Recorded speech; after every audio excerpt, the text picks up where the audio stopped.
লিনা আজ তোকে অনেক মারবো। ওই মদখোর, লিনাকে কেন মারছো? এই দেখো, ও আমার দামি মোবাইল নষ্ট করে দিয়েছে। না চাচি, আমি তো মাত্র 2 মিনিট গেম খেলেছিলাম আর তখনই মোবাইল বন্ধ হয়ে গেল। তুই জানিস তো কাল লিনার স্কুল থেকে ওকে ভ্যাকেশন ট্রিপে নিয়ে যাবে, তার জন্য জিনিসপত্র আনতে হবে। এই স্কুলওয়ালারা আমাকে একেবারে শেষ করেই ছাড়বে মনে হচ্ছে। লিনা তুমি কেঁদো না, আমরা দুজনে মাঠ থেকে ভালো ভালো সবজি তুলে আনবো।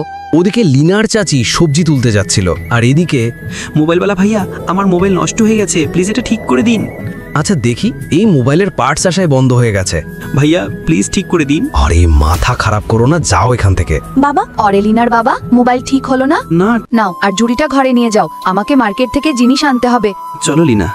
ওদিকে চাচি মার্কেট থেকে জিনিস নিয়ে এলেন। দোকানদার ভাইয়া, কত হলো জিনিসের দাম? 800 টাকা। ওরে, এই মোবাইল কেন চলছে না? দোকানদার ভাইয়া, মোবাইল একদমই চলছে না। তাতে আমি কি করব? আমাকে টাকা দিন, জিনিস নিয়ে যান। ভাইয়া প্লিজ বাকিতে দিন, কাল আমার মেয়ে লিনার স্কুল ট্রিপ আছে। আচ্ছা ঠিক আছে, নিয়ে যান। লিনা দেখো, আমি অনেক ভালো রান্না করেছি, তোমার বন্ধুদেরও খাওয়াবে। ঠিক তখনই চাচা চলে এলেন। ওরে দেখো, আমি লিনার জন্য কি এনেছি।